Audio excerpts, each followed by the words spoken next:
Assalamualaikum warahmatullahi wabarakatuh. Bismillahirrahmanirrahim. Alhamdulillahirabbil alamin wa bihi nasta'in ala umuri dunya waddin. Wassalatu wassalamu ala asyrofil anbiya'i wal mursalin sayyidina wa maulana Muhammadin wa ala alihi wa ashabihi wa man tabi'ahum bi ihsanin ila yaumiddin amma ba'd. Hadirin hadirat jamaah Masjid Baitul Hikmah rahimakumullah. Mari kita awali kajian sore ini dengan bersama-sama mengaturkan puja puji syukur kehadirat Allah Subhanahu wa taala dengan ucapan alhamdulillah wa syukurillah. Mudah-mudahan kita senantiasa dikelompokkan oleh Allah menjadi hamba-hambanya yang bersyukur akan nikmat-nikmatnya dan dijauhkan oleh Allah dari hamba yang kufur akan nikmat-nikmatnya. Amin. Salawat dan salam semoga senantiasa dihaturkan pada junjungan kita Nabi Muhammad sallallahu alaihi wasallam, Nabi akhir zaman, Nabi yang harus kita jadikan teladan di dalam kehidupan kita sehari-hari. Ibu bapak rahimakumullah, pada sore hari ini saya ingin menggarisbawahi apa yang kemarin saya sampaikan kemarin sore, karena alhamdulillah ini setelah diunggah di YouTube itu mendapatkan reaksi yang positif. Ada tanggapan yang luar biasa, bahkan yang bereaksi ini adalah beberapa dalam dunia maya namanya netizen. Beberapa netizen yang ada di luar negeri. Mereka rata-rata adalah pekerja yang ada di luar negeri, yang kemarin ketika kita membahas tentang hadis yang diriwayatkan oleh Abu Hurairah tentang orang yang berbuka puasa di bulan Ramadan 1 hari tanpa rukhsah, tanpa sakit, maka tidak akan pernah bisa menandingi puasa 1 tahun meskipun 1 tahun itu dipuasai semuanya. Ini mendapatkan reaksi yang sangat positif. Artinya dari surat elektronik yang masuk ke saya memberikan tanggapan positif, Ustaz, apakah itu berlaku bagi seluruh umat muslim yang kebetulan hidup di lingkungan yang tidak mendukung untuk melakukan ibadah puasa? Nah, ini agak susah tentunya tantangan ini karena berkembang. Kalau selama ini kita ngaji ya di seputar kita saja menyelesaikan. Tetapi hari ini sungguh luar biasa karena dunia dalam genggaman. Yang mereaksi ini Pak, itu orang yang sedang bekerja di luar negeri. Kebetulan kasusnya di sana banyak sekali. Jadi seperti tenaga kerja Indonesia, tenaga kerja wanita yang ada di beberapa negara yang kebetulan dia ikut majikan dan majikannya tidak memberikan izin untuk mereka yang beragama Islam melaksanakan ibadah puasa.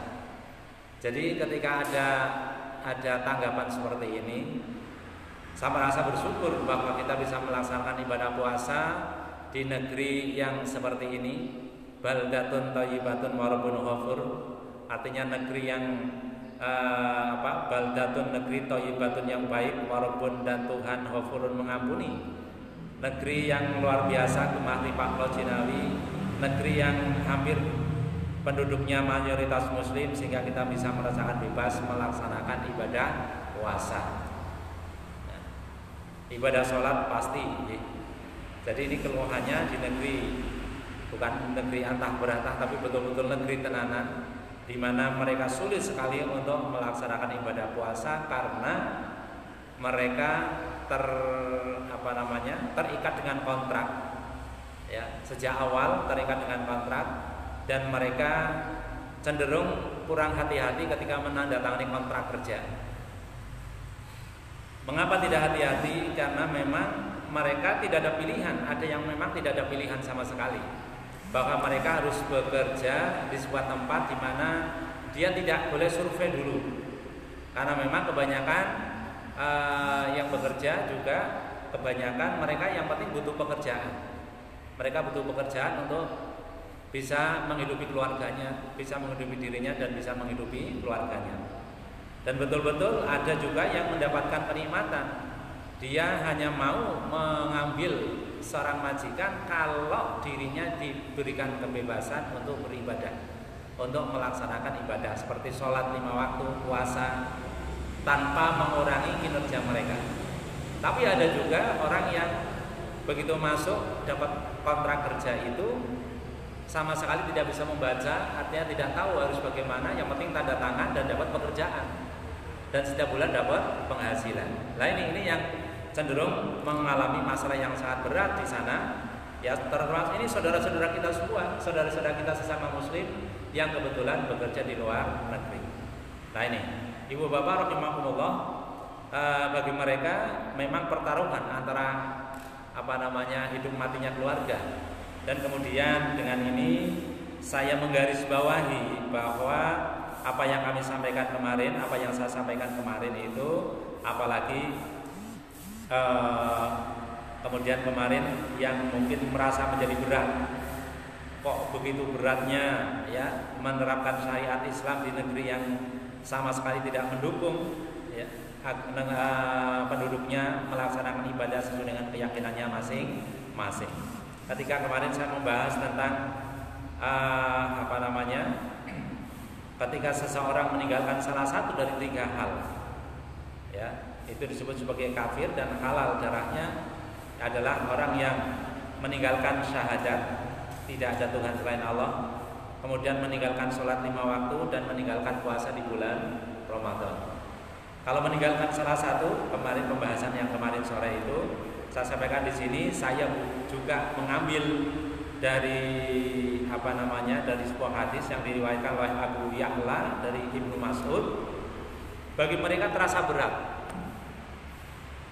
Mereka terasa berat dari tadi pagi, ada katanya saya sebagian mewakili mereka, Ustadz, memohon artinya penjelasan apakah kami yang di sini memang tidak betul-betul tidak bisa melaksanakan puasa, itu kami juga termasuk orang kafir yang juga harus halal darahnya. Jadi ini luar biasa berat tantangannya dunia global itu. Jadi saya berpikir agak lumayan keras ya. Ibu bapak rahimakumullah, ini kaitannya bukan sekedar memuaskan mereka, tetapi memang saya mengambil referensi khususnya dalam hal ini yang memberikan toleransi yang sebesar-besarnya dari kitab atau di buku Fikih Sunnah. Di buku Fikih Sunnah di sana di halaman ini yang kebetulan jilid 3 halaman 214 ya. Halaman 214 di sini ada judul besar di sana, orang yang diberikan keringanan berbuka dan wajib membayar fidyah. Nah, diberikan keringanan untuk tidak berpuasa. Yang pertama adalah orang yang telah tua, baik laki-laki maupun perempuan, yang sakitnya tidak ada harapan untuk sembuh, maka dia tidak wajib berpuasa dan hanya wajib membayar fidyah. Kemudian orang yang kedua adalah, mudah-mudahan ini langsung yang nanti meskipun saya unggah di YouTube, mudah-mudahan ini juga bisa langsung melihat. Yang kedua adalah orang-orang yang mempunyai pekerjaan berat, yang tidak mendapatkan pekerjaan, mendapatkan lapangan pekerjaan selain itu, dan mereka tidak bisa melakukan selain pekerjaan itu. Nah, ini yang kedua, orang yang dia mendapatkan pekerjaan berat dan dia tidak bisa mendapatkan pekerjaan lain selain itu, dan itu hanya satu-satunya sumber kehidupan. Nah, maka termasuk orang yang dikategorikan orang yang boleh berbuka puasa dan hanya membayar fidyah. Nah ini. Terus bagaimana selamanya tidak pernah berpuasa? Kalau selama puasa dia tidak cuti, ya selamanya tidak berpuasa. Tetapi ini sifatnya fiqhiyah, pemahaman. Jadi orang-orang yang memang tidak ada pilihan. Dia mungkin juga ketika di Indonesia tidak memiliki keterampilan yang bisa melakukan pekerjaan di Indonesia, sementara dia harus bekerja di luar negeri dan di sana tidak ada pilihan pekerjaan kecuali itu. Maka menurut fikih, dalam hal ini saya berpedoman pada kitab atau dalam kitab fikih sunnah yang ada di jilid 3 halaman 214, maka orang tersebut diperbolehkan, berarti tidak dikategorikan sebagai orang kafir yang kemarin saya bahas. Karena meninggalkan salah satu dari 3 kewajiban dasar, bersyahadat, sholat 5 waktu, dan puasa bulan Ramadan. Nah, inilah kemurahan Islam, rukhsah yang Allah berikan pada orang-orang yang penting apa? Yang penting memiliki iman yang kuat. Artinya tetap ada keinginan untuk melaksanakan ibadah puasa yang sempurna ketika nanti mereka diberikan kesempatan untuk melaksanakan ibadah puasa, atau mungkin ketika mereka harus pulang ke Indonesia.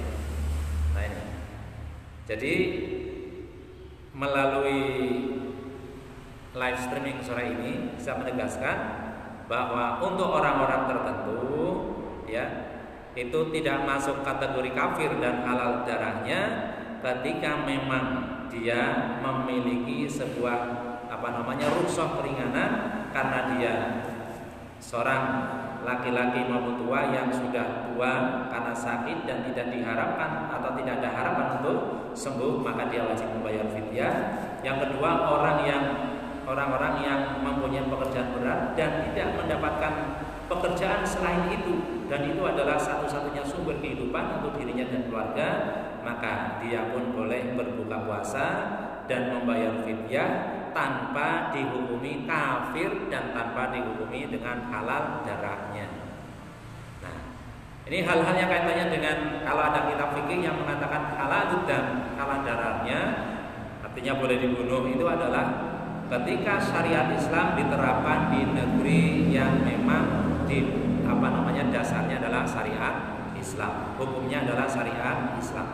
Jadi kalau Indonesia tidak termasuk kategori itu, negara Indonesia tidak masuk kategori hal tersebut, kecuali kanun khusus yang ada di misalnya di Aceh, maka boleh memperlakukan karena itu disepakati oleh dewan, atau ini bahkan termasuk melanjutkan adat adat berbau sara bersendikan kitabullah. Nah, ini untuk orang-orang yang ada di wilayah tertentu, ini bisa menerapkan hukum ini, bahwa biha kafirun halalud dam.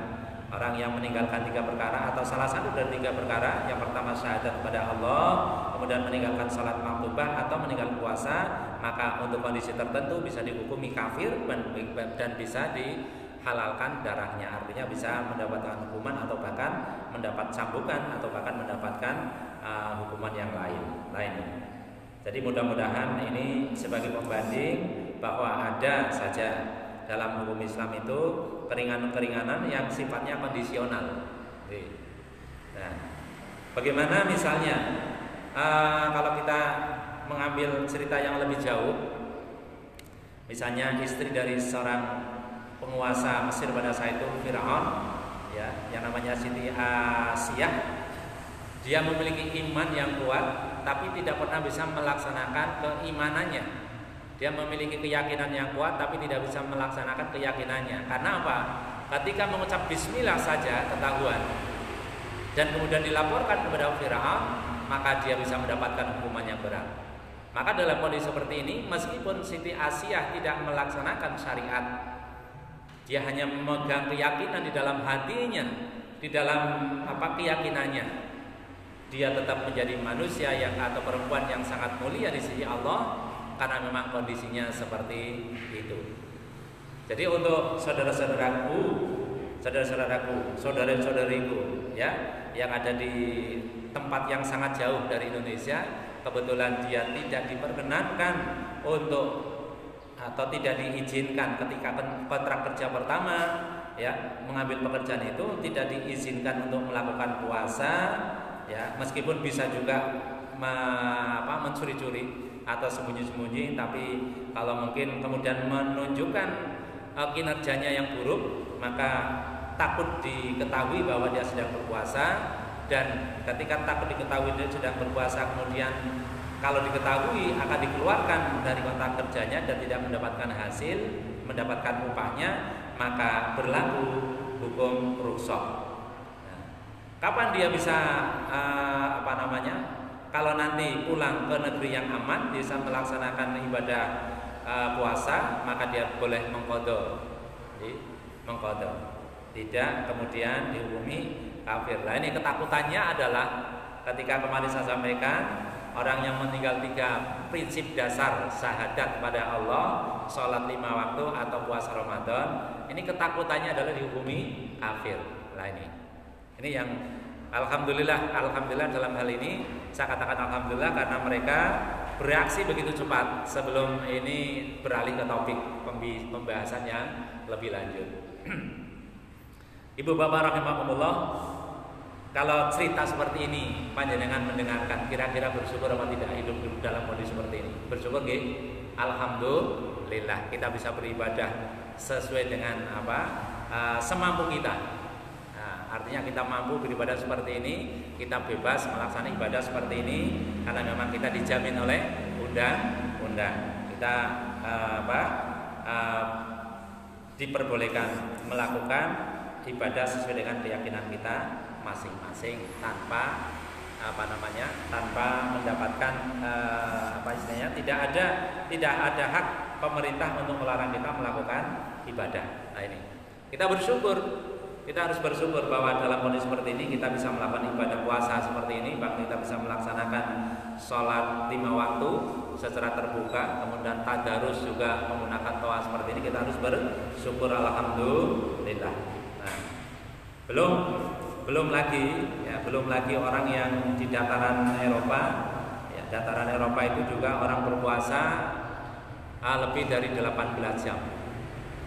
Nah, berarti hanya tidak puasa berapa? 6 jam. Kalau orang yang ada di tengah garis khatulistiwa seperti Indonesia cenderung puasanya stabil 12-13 jam. Tapi orang-orang di dataran Eropa seperti Belanda itu betul-betul mereka mengalami puasa yang sangat panjang sampai 18 jam lainnya. Maka kita harus bersyukur kembali, alhamdulillah, bersyukurlah kita hidup di Indonesia. Kemudian kaitannya dengan bahwa Islam itu betul-betul rahmat bagi seluruh alam. Itu dengan rukhsah dengan pemahaman fikih yang berbeda-beda. Itu ternyata di dalam hadis dikatakan ikhtilafu ummati rahmatun. Artinya bukan pertengkaran. Ikhtilaf itu bukan artinya pertengkaran. Perbedaan dalam memahami hukum, perbedaan dalam memahami pemahaman fikih itu menjadi rahmat bagi orang Islam. Jadi seperti ini tadi, ada fikih yang memberikan keringanan kepada orang tua yang tidak diharapkan kesembuhannya, hanya membayar fidyah saja tanpa harus mengganti puasa. Yang kedua, orang-orang yang bekerja berat, ini juga termasuk fikih. Jadi kita harus menghargai, karena mungkin kita yang di sini tidak pernah merasakan, tapi bagi mereka yang merasakan pekerjaan yang sangat berat, bahkan tidak bisa ditinggalkan pekerjaan itu karena itulah satu-satunya pekerjaan, maka ini dia baru betul-betul menunggu kapan Islam menyentuh hati mereka dengan rahmatan lil alamin. Bahwa Islam ternyata mampu menjawab bahwa Islam betul-betul rahmat bagi seluruh alam semesta. Nah, ini kemudian kaitannya dengan pekerjaan-pekerjaan yang dilakukan oleh saudara-saudara kita yang jauh di sana. Mudah-mudahan kita yang di sini hanya bisa mendoakan. Mudah-mudahan diberikan kekuatan iman yang tidak pernah kurang, kekuatan Islam yang tidak pernah kurang, sehingga ketika ada kesempatan untuk beribadah, lakukanlah ibadah. Ketika ada kesempatan untuk berpuasa, lakukanlah puasa. Ketika ada kesempatan untuk melakukan sholat, lakukanlah sholat sebagaimana semestinya harus melakukan kewajiban sholat. Tetapi kalau memang itu membahayakan, maka boleh mendapatkan rukhsah, termasuk meninggalkan sholat bukan karena bukan karena tidak mau sholat, tapi betul-betul meninggalkan sholat karena takut ancaman, bahkan bisa dikeluarkan, bahkan bisa diancam untuk dikeluarkan, dipecat dipecat dari pekerjaannya, maka Islam masih memberikan toleransi. Nah ini. Mudah-mudahan jawaban saya bisa memberikan kesejukan hati ya. Mereka kemarin gundah gulana, ya Allah.